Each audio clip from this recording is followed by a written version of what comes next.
Sounding exquisite.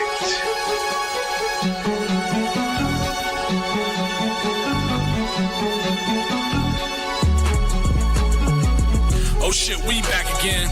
What's up, what's happening? Come to the party and bring a friend. Fuck it, I'm bringing 10. Ooh, trying to chat a 10.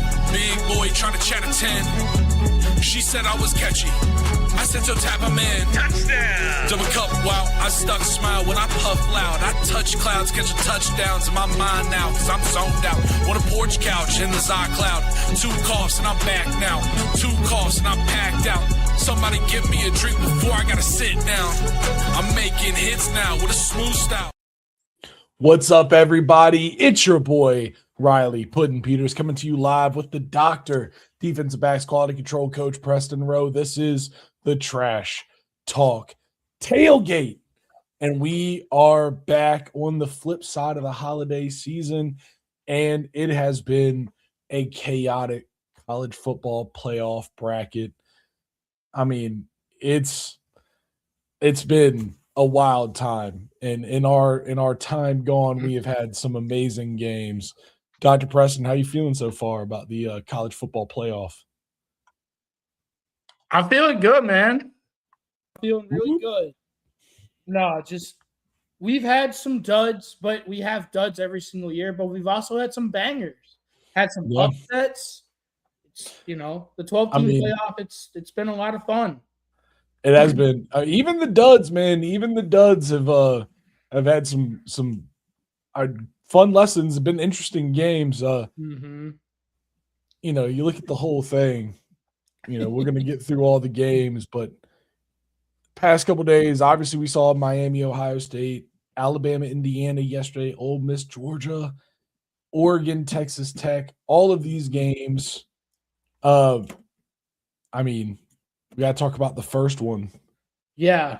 Miami versus Ohio State. And this one, you called Miami being able to pull this upset. I did. And the reason I said, Riley, we've said it all year, Miami has maybe had the best lines of scrimmage pound for pound in the entire country. Offensive line, defensive line. They've got 2 top 10 picks on the offensive and defensive lines in Ruben Bain and and their right tackle, Maui Noah. And so they've just, but across the board, they're just dominant. But it's so frustrating because they haven't always played like that. But when they play up to their full talent, because Mario Cristobal is an excellent recruiter and he's also a former offensive line coach, he understands the importance of the trenches. When they play up to their talent and potential, they can body anyone in the country. They could straight up dominate you. And Ohio State, maybe one of the biggest, they haven't had a whole lot of weaknesses, but I think one of the more glaring ones all year was the lack of trenches. They've just been so good everywhere else. It's been kind of able to mask, but they haven't been able to run the ball as effectively as maybe you'd like. And they got bullied up front. And Carson Beck made good decisions. They didn't ask him to do too much. And Mark Fletcher was able to run the ball really, really well. And are you kidding me? They got after Run the ball. They got after Julian Sayin. They made Julian Sayin uncomfortable. So Ohio State, the 2 best defensive fronts they played, Indiana and Miami, they made Julian Sayin really uncomfortable. And that was the difference. Like they dominated the lines of scrimmage. That's where it all starts and ends, Riley. It's always the And on your lines of scrimmage point, they definitely got to Julian Sayin. Listen, that was one of the other few glaring points of this was the young quarterback. And he's been pretty good all season, especially for a guy that is so young. He's done a good job. But in this game, you saw him just fold, man.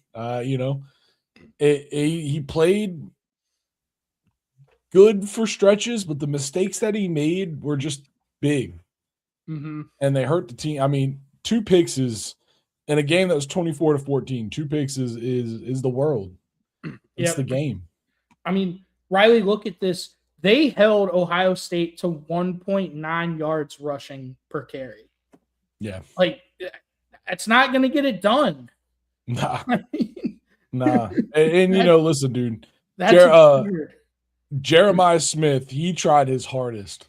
He To did. take this game into his hands and do some stuff. And their team, they tried, but man, Miami, they really did just bully them up front. It was kind of impressive out of them. Yeah. I mean, that's what they do, man. And like this was the defending national champion Ohio State. We've talked about it all year. They've been maybe the most impressive team in the country, despite losing all that NFL talent. And all they do is reload. They don't really rebuild, but Miami got them. Miami, look, man, if Miami plays like this the rest of the way throughout this playoff run, they can win the national championship just based on their lines of scrimmage alone. Yeah. I mean, seriously. And speed. It's really, really rough 2-for-1 combo to stop. Like, not only do they have an excellent trench game, the Bubs up front play great football, they've got speed all over. They got a true freshman, Malachi Toney, who is explosive. Anytime they get the ball in his hands, he's good for at least 5, 6, if not more. And it's all over the field. Like you said, Mark Fletcher Jr. I mean, yeah, it's all over the field for them. And it's serious. It's very serious. Carson Beck, if he is playing good football, not getting flustered, not getting, tripping over himself, I mean, this is a very, very dangerous team. Yeah, I mean, look, man, Miami is a defense. They had 5 sacks and 7 tackles for loss. They also had a pick 6 in which the DB I don't know if you saw it, Riley. He just read it. Yeah.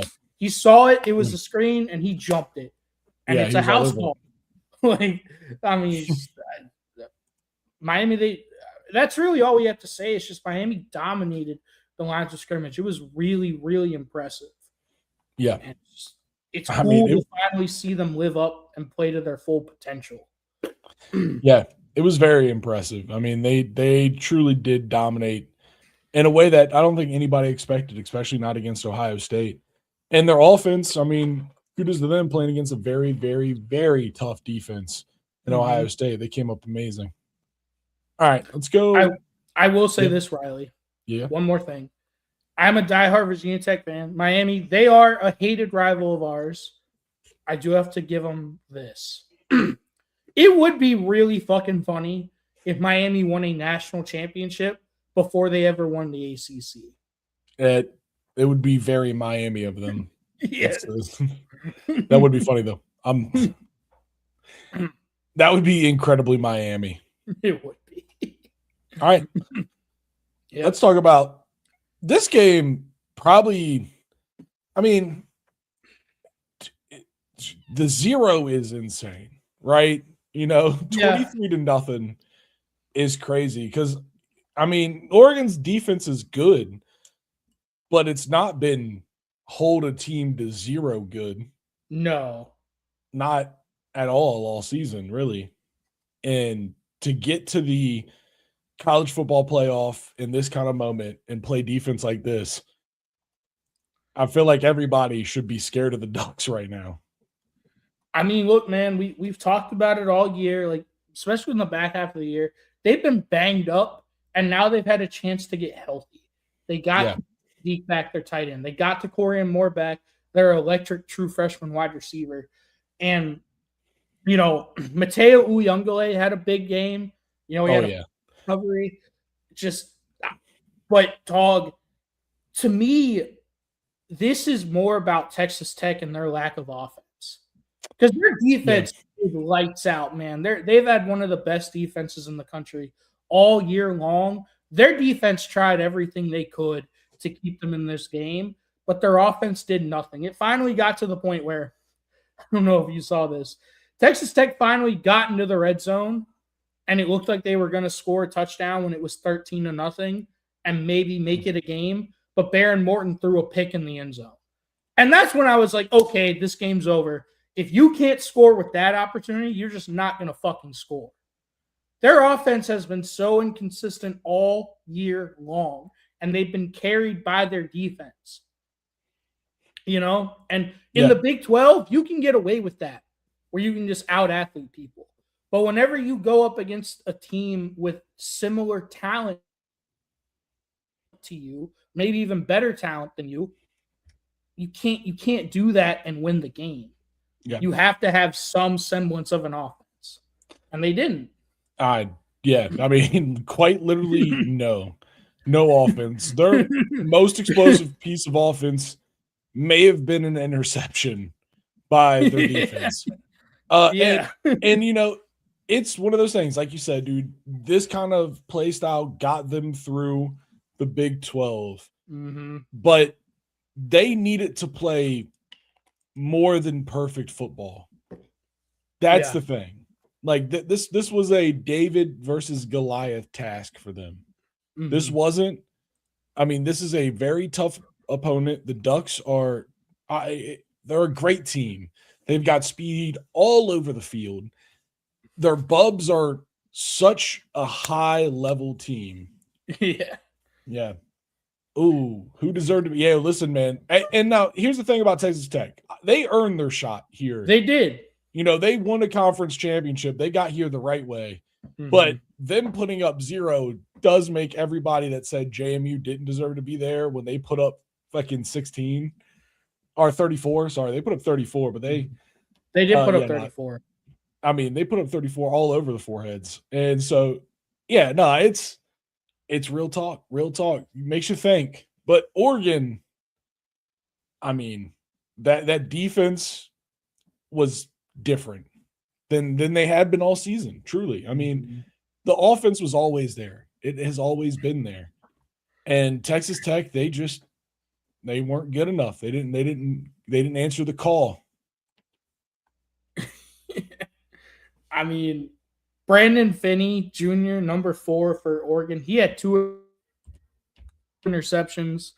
He just made plays, man. He also had a fumble recovery. Like he was the MVP of that defense. He just dogged it. That defense played really well. Mm-hmm. And I think you also have to shout out Texas Tech because they did deserve to be there. They just got beat by a better team. Like Oregon was always going to be the better, more complete team because Texas Tech didn't really have a consistent offense all year.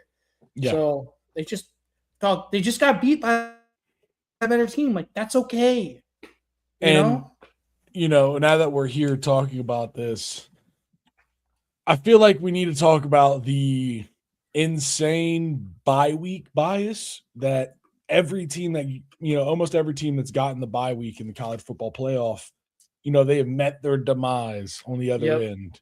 Mm-hmm. And Texas Tech, if whatever math is, starting to show from that, if that ends up being kind of the rule or like, a trend that we see repeated, I think Texas Tech is the perfect example of a team that is absolutely going to fall prey to that kind of bye week shit every time. Because, you think the extra rest and the extra preparation means a lot, but like for a team like Oregon, that extra game just tuned them in, And for a team like Texas Tech, they didn't need that. They should have played the other game and then came into this one. Barring injury, which is obviously always a big question mark every time you're snapping a football and having live action. Injury is always the worry. But barring that, like it's actually beneficial to get that extra game, to get that extra preparation, live action, full speed, under the lights. There is nothing quite like it.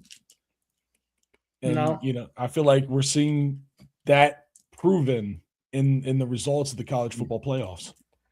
Yeah, so the teams now with 2 years of the 12-team playoff, the teams with the byes are now 1-7, and the only team that was able to get the win was Indiana. Windiana. Kurt Cignetti. Kurt, you can't make me smile or frown if you wanted to, Cignetti. Nope. Kurt Stoneface Cignetti. But yeah, to finish this up though, I mean, this is just it was insane to watch Oregon's defense play the way they did. They're a very dangerous team. And we'll talk about this on the flip side of finishing all these games, but 4 total turnovers on them. They held them to pretty much nothing yards wise and everything else. Great game out of the Ducks. I mean, but still, like, if you're Oregon, I feel like you left a lot of meat on the bone because your offense didn't play particularly well. Now, granted, they played against an elite level defense, but if you're Indiana, like, I think they already beat Oregon once in Autzen Stadium this year. I think Indiana can get them again. Like, I would be. I mean, I feel like if you don't think Indiana can beat anyone at this point, I don't know. You're insane. Speaking of Indiana beating anyone at this point, let's talk about it. Indiana versus Alabama. This was I think this was the shocker, right? Was this the biggest? Yeah. Not necessarily an upset, but a shocker. I did not expect Indiana to bully Alabama, to smack Alabama around, to punk Alabama on the big stage in the Rose Bowl. You don't expect it. You never think you're going to see it. And then it happens right in front of you. And Kurt Signetti didn't even smile. No. All he did was unzip his shirt a little. He did, dude. It looked like he was just wearing that pullover. I think he was just wearing that pullover, my friend. Where is that? That was crazy. I mean, dog, Indiana took Alabama to the woodshed. Like, they took them out back into the woods and they just fucking shot them. Like, they old Yellered Alabama, which is crazy. They old Yellered him aggressively, dude. It was, and it just looked easy. I think that's the thing for me is Indiana didn't sweat it. Like, and that's so fucked up, dude. And another thing, just this is something we saw time and time again, and just to have it show up, Alabama cannot run the damn ball. No, and we've said it all year, and we said it would eventually catch up to them. And it did. It did. Now, this is the one that we can have the fucking conversation on.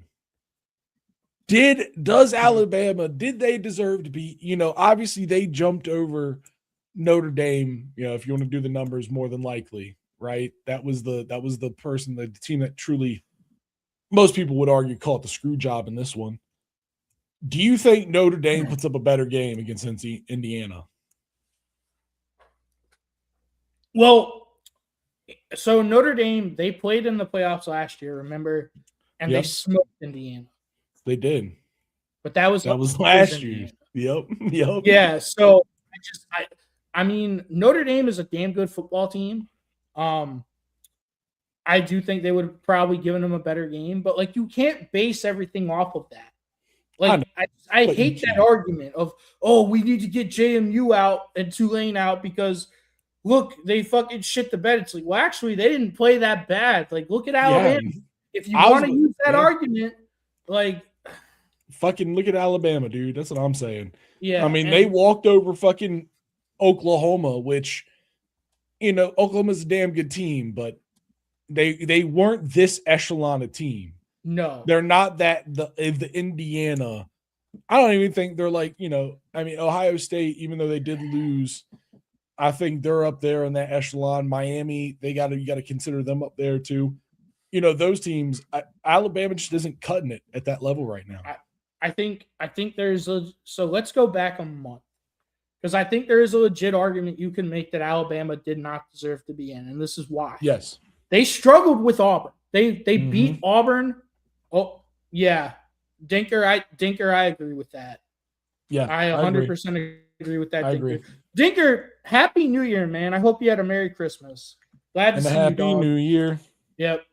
But so here's my thing. Alabama, they beat Auburn by 7. Auburn was driving until Cam Coleman fumbled the football late in the fourth quarter, and Alabama was able to survive. Then they go to the SEC championship. They get dog walked by Georgia. Like they got their shit kicked in 27-7. And so, but they didn't move. Remember, they didn't move at all on Selection Sunday. Even though they had that ass whooping, they did not move. And then they go down 17-0 against Oklahoma on the road. Granted, they did come back and win that game. Yeah. Although Oklahoma's offense was awful in the second half. Trash. And then they got shit on by Indiana 38-3. Like, gross. Alabama did not play well the last month of the season. That is a legit argument you could make to keep them out. Yeah. I mean, you know, I didn't like Alabama being in here when they got selected. Mm-hmm. I didn't like it. I think you're 100% correct when they had a terrible last stretch of the season, struggled and eked out a win against Oklahoma. Maybe they eked out, but, you know, eked out a win against Oklahoma. They had to come back and then, you know, just get fucking slaughtered by Indiana. And I think that, you know, it's not that I want to use the matchup to be like, you know, this team doesn't deserve to be here. I'm using the matchup as a prime final example of being like, I told you, cocksuckers, this team didn't deserve to be here.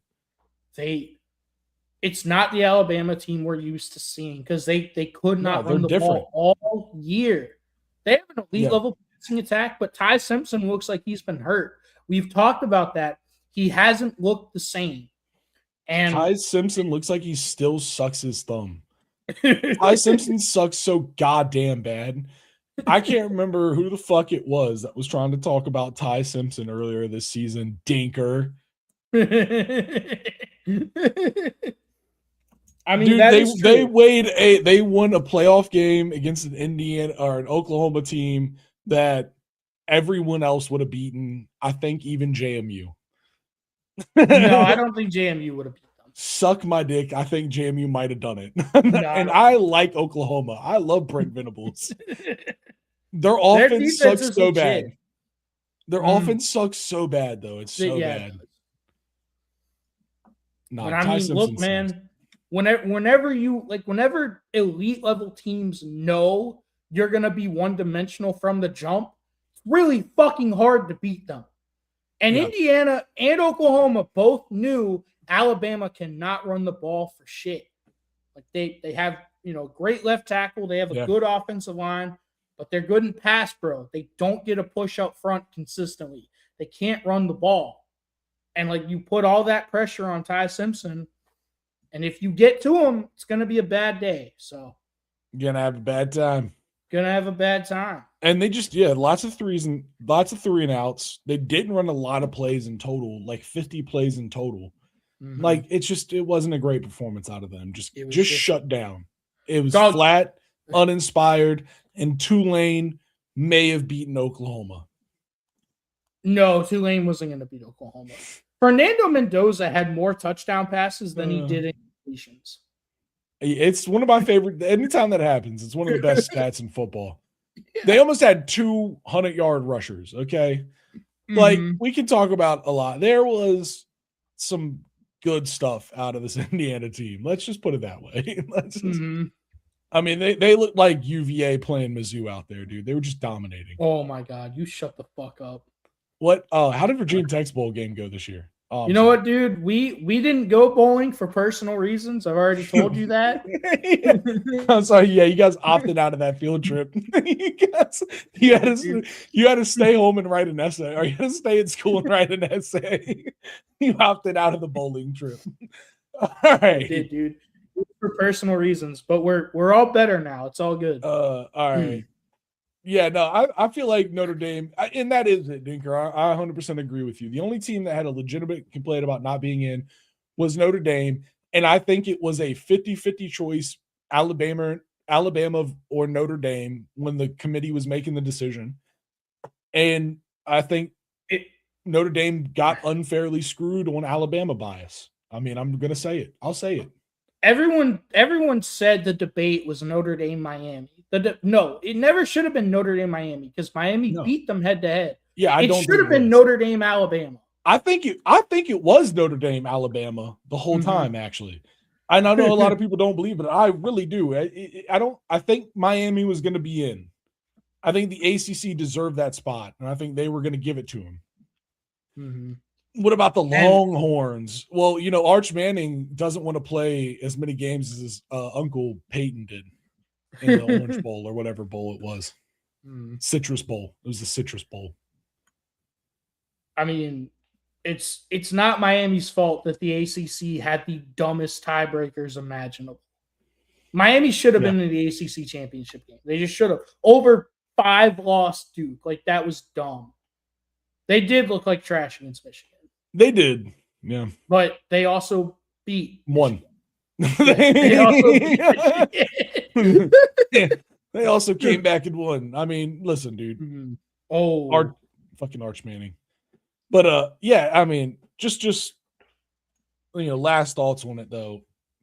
I'll send this. I want to just send the what am I looking for? Hold on. What? Boom. I mean, is it Indiana or is there anyone else that can win the national championship? Let's go ahead and drop that question in chat for everybody. Dog, I think so. I do think Indiana is going to beat Oregon. And I will say this, like, it kills me to say this as a Virginia Tech fan. I think Miami can beat them on the lines of scrimmage. I think they're the only team that has a shot to dominate Indiana on the lines of scrimmage.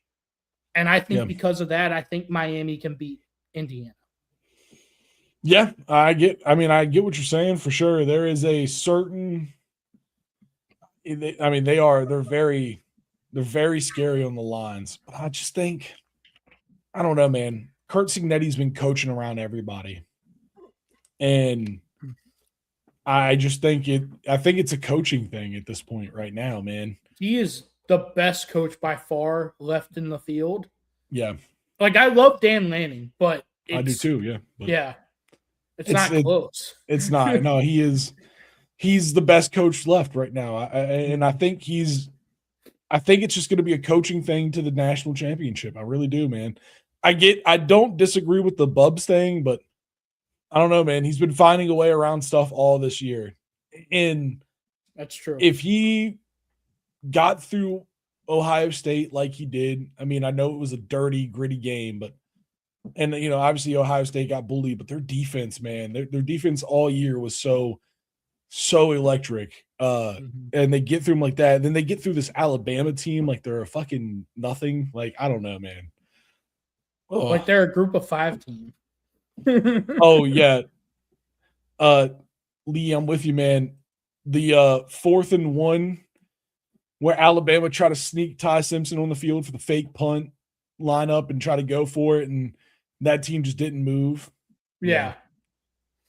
Also, Dinker, I 100% agree with you. That's what I just said. So yeah. He's like, that is what I said. That's what I said. I agree with you. Yeah. No, 100%. Like, Dinker, I agree. It's not going to, like, they're never going to, it's going to be Fernando Mendoza. He's going to go 1-1 because the NFL is stupid. Like, y'all know how we feel about that.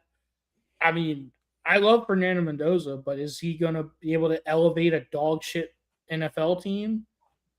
I don't think so. Like, it's too much to ask a quarterback to do that. You have to build the team first. If I was running a team, I would 100% draft Ruben Bain, like in the top 3, top 5. Yeah. I think he's a monster. Like, all right. I don't know. Speaking of monsters, let's talk about the monster in the dog cage.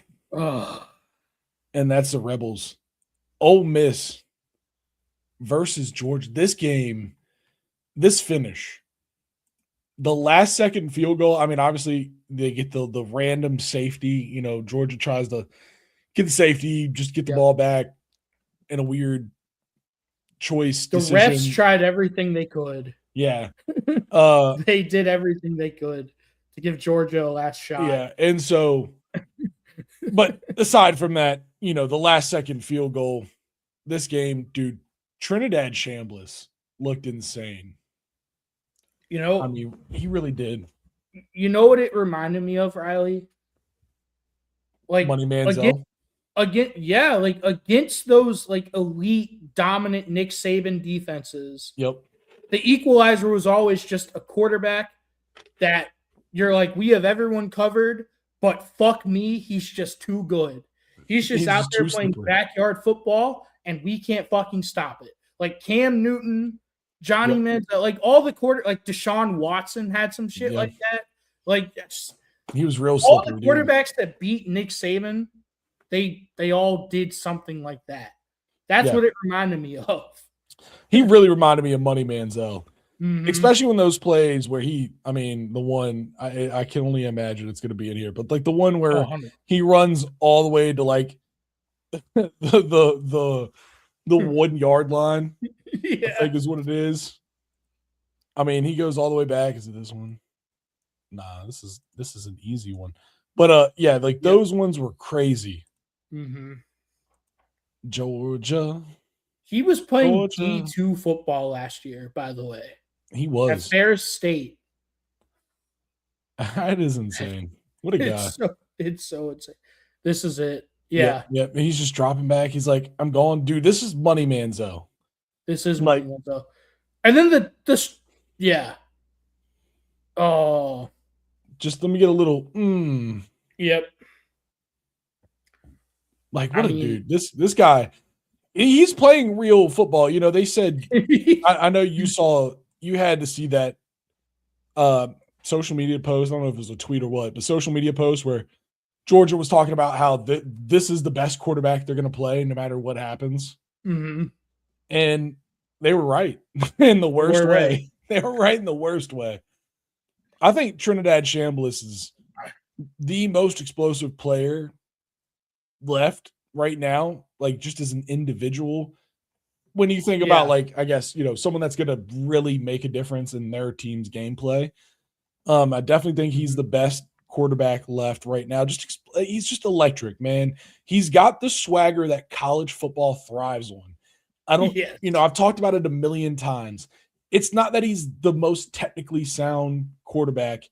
No. It's not that he is, he makes perfect reads every time and he makes no mistakes. It's none of that. It's just raw. I don't give a fuck. I might drop it, whatever. Something's going to happen. It's going to be done. We're going to do it. This is going to work. Mm-hmm. It is crazy. I mean, so Riley, we do have to, it's not just obviously Trinidad Chambliss was awesome, but it wasn't just him. Ole Miss, they get out to a 13-0 lead early on, and then they blow it. Like it looks like Georgia's going to take control of the game because they go down, they score again, and then Kejuan Lacey fumbles the ball and they return it for a touchdown. And all of a sudden it's 21-12, I believe. And it looked like Georgia was going to just kind of salt the game away at that point. They were going to take over. But we have to credit, dog. Ole Miss's defensive line played out of their fucking minds. Mm-hmm. Like, dog, Xavion Harris, he's a defensive tackle. He had 10 total tackles, 5 of them for losses. He had 10 total tackles, 5 of them solo, 1 tackle for loss. Excuse me. Yeah, and then what is that? Will Eccles, the other defensive tackle, 5 tackles, 2 tackles for loss. He also had 2 pass deflections. Like they were running tackle stunts, like we call them TT stunts, and they were getting home. They were getting in Gunnar Stockton's face, and they were able to get their hands up and knock those balls down. And I thought Ole Miss's defense played really, really well when the game was starting to get away from them. They kept them in that game to allow their offense to continue to get drives and eventually score, touchdowns. So I think we have to credit Ole Miss for that. They're, Pete Golding, man, that's a tough situation. Lane Kiffin leaves like that during a playoff run, and you're the defensive coordinator. All of a sudden, you're thrust into the head coaching role. Like, That's tough. And we saw it like right before the half. Ole Miss had a huge miscue where the tight end, he should just run out of bounds and they're going to try to kick a field goal.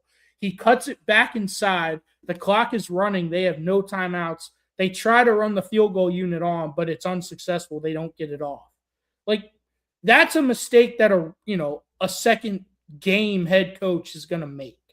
Yeah. But the fact that they were able to rally and overcome those miscues and beat Georgia, they beat Kirby Smart and Georgia. Yeah. Like, this was not Tulane. Like, they out physical Georgia, I thought. Like, they made the play they absolutely had to. Kawan Lacey ran for 98 yards. He also had, some huge catches out of the backfield. Like, I don't know, man. Like, their receivers were able to get good separation to allow Chambliss to hit them. Like, Harrison Wallace, the third, 9 catches, $156 and a touchdown. Like, they outplayed Georgia when they had to. Yeah.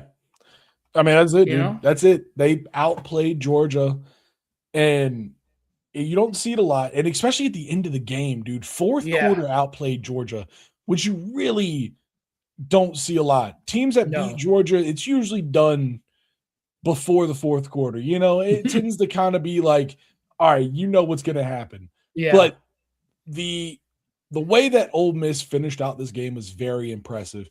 And you're right, dude. Pete Golding is in an insane position with Lane Kiffin leaving, with all of the world kind of looking at this Ole Miss program right now, cheering for him. But the eyes, they feel the same, whether it's cheers or jeers. That pressure is still that pressure. And this team held up to it. And it's very, very impressive the way that they played as a unit. Shouts to the defense, shouts to the Bubs on the offensive line as well. I mean, they opened up the lanes for the running game. They kept their quarterback safe so he could dish the ball out. And shouts to Trinidad Chambliss for just sticking in there, not giving up, and playing gutsy football, swagger football, and, getting this team a dirty, gutsy win, man. Yeah, I do want to say a few more things. The targeting on the Georgia safety, like, that was dumb. Like, what is he supposed to do, man? Like, he hits the strike zone. The receiver's falling down. Like, it's a bang-bang play. What is he supposed to do? If you want to flag it, fine. Like, I'm cool with that. But don't eject the kid for making a football bang-bang play. Yeah. Like, I hate that shit. I don't know what he's supposed to. Is this it right here? Yep, this is it. What is he supposed to do, man? He leans with his shoulder. He's like, I'm going with my shoulder. Like, Riley, is that targeting? Oh yeah, that's 100% by the rule book. Yeah, that's 100% targeting. What is he supposed to do? Not hit him at all. Listen, it's soft football, but you want to know what the rule book says? The rule book says that number 20 doesn't hit him at all. That's how they would want this to be played. But it's like, bro, like it's a bang play. That's a hard one. It's a bang play. No, I know. Like, but listen, dude, that's the problem is everyone owns a rule book. You all know what it says. And that, my friend, is 100% what the targeting rule book says. But was that malicious intent, or was that just him trying to make a football play? The line at full speed. Yeah. Well, see, the problem with the ejection rule is that's just a rule. Yeah. He had, I think, didn't he get another? He had another unsportsman, didn't he?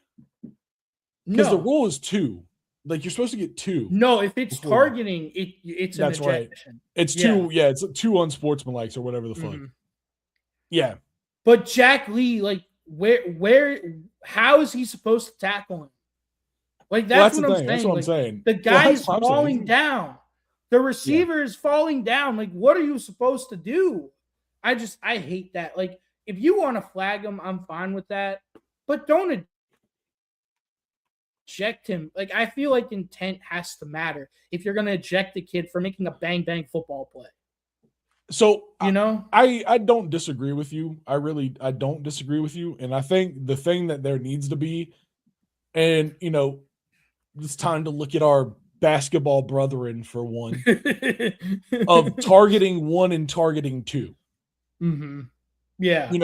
Like there's a targeting in this situation, like this play, where it is just gonna happen. But it is target, like he hits him right in the fucking head.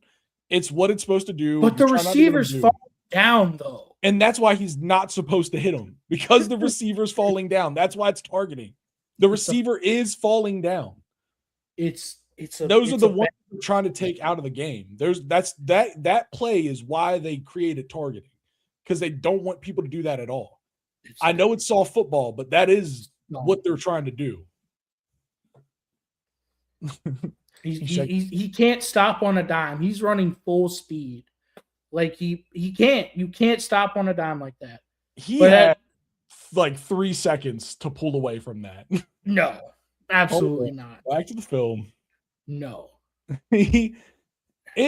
Listen, I know going full speed is, but you can always not just lower your shoulder. Oh my God, Jack Lee. Hold on. Well, that is why they have the rule, because that's really it. Because it's like you either have he's like standing right there. He doesn't have to. He sees his buddy tackling him. He fucking comes down and hits him. He's like, I still say that's bang bang. I don't know. I mean, listen, it's football. Everything that happens on the field is bang bang. Yep. This kid is getting paid millions of dollars not to catch a 15-yard penalty in the goddamn Sugar Bowl. He needs to know the rules and not do that shit. That's my thing. We can yell at the rules, but the rules are the rules. You don't change them in a game. The rules are not going to get changed in one game. Knowing the rules, now that you can do. And it sucks and it's rough, but it is true. We all have that same book. We all read it. I do. Right. Okay, that's fair. I also want to say this. Though. I don't know if you saw this, but Lane Kiffin wanted to attend the Sugar Bowl. Yeah, with the mayor or the governor of Louisiana. That was his +1. What a dickhead move. You're gonna go see your ex-wife with your new baby mama, dude. Yeah. What the fuck? I mean, he wants. It's all about Lane, man. Like, just what did you think they were gonna do? Like, you thought they were gonna welcome you back with open arms? Like, no, go fuck yourself. Well, he thought he was gonna be able to get around it because it was in his state. Yeah, I don't know, man. And then I don't know if you saw this, but apparently it's being reported that ever since Lane Kiffin left, obviously Pete Golden is a first-time head coach, kind of thrust the role onto him. A bunch of other coaches that are just sitting around not doing anything, they've just offered to go help Ole Miss game plan because they want to help Pete Golden out of a really shitty situation. And I think that's really cool. Yeah, dude, I'd be there in a heartbreak or in a heartbeat. Like, I'd be there so fast.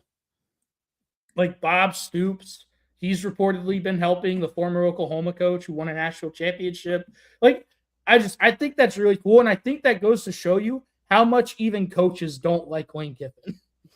How much no one likes Lane Kiffin. Yeah, exactly. All right. Well, yeah. Let's talk about, now we have the bracket and it's developed. Yeah. Let's talk about it, dude. Oregon, Indiana. I fucking feel like it's going to be a mismatch like it was previously. Not a mismatch, but it is. It's a slight mismatch.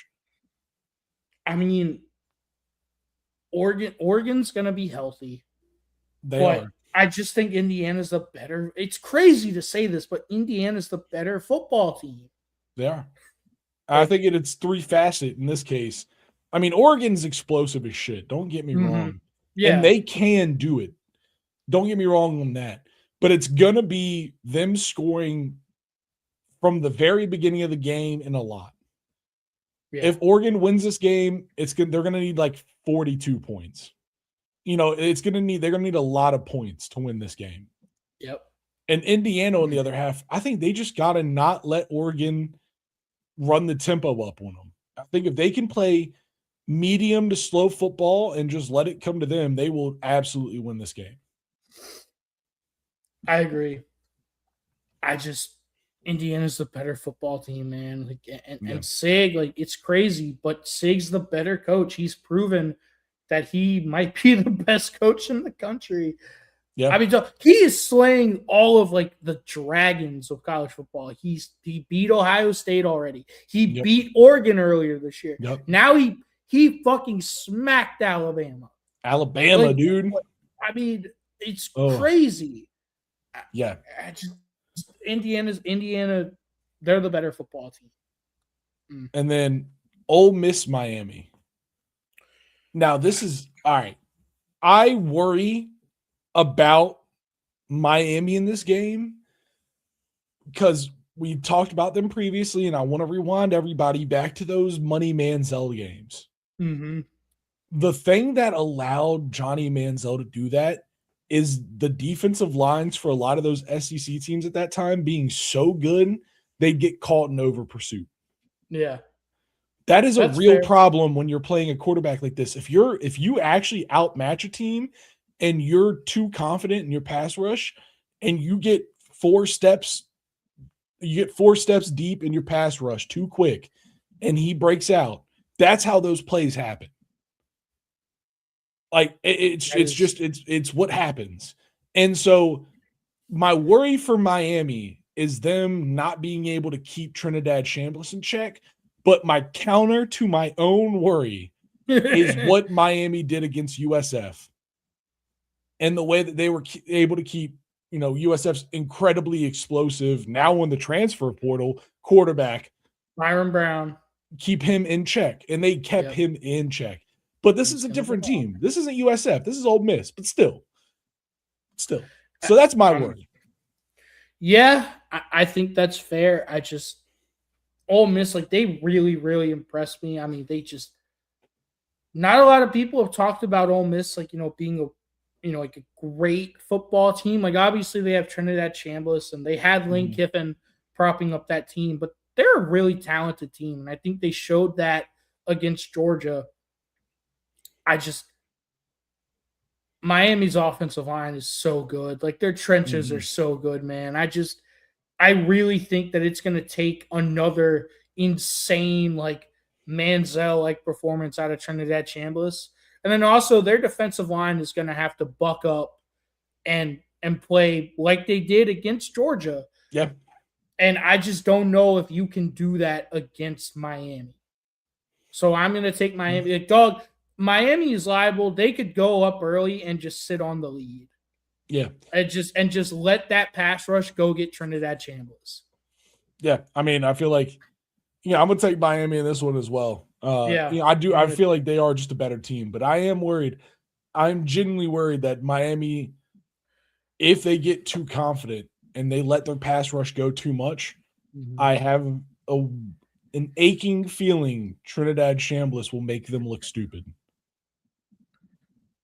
I don't know why I can't get away from that aching feeling. We all thought the national championship would be Ohio State, Indiana, but Miami beat this Ohio State team, man. Like, they dominated them. They punished them. They did. Miami's fucking legit, and I think they're better than Ole Miss. So I'm going to take Miami. Sure. Okay, Riley, before we get out of here, do you know what we have to talk about? What do we have to talk about? We have to talk about one of my favorite punching bags.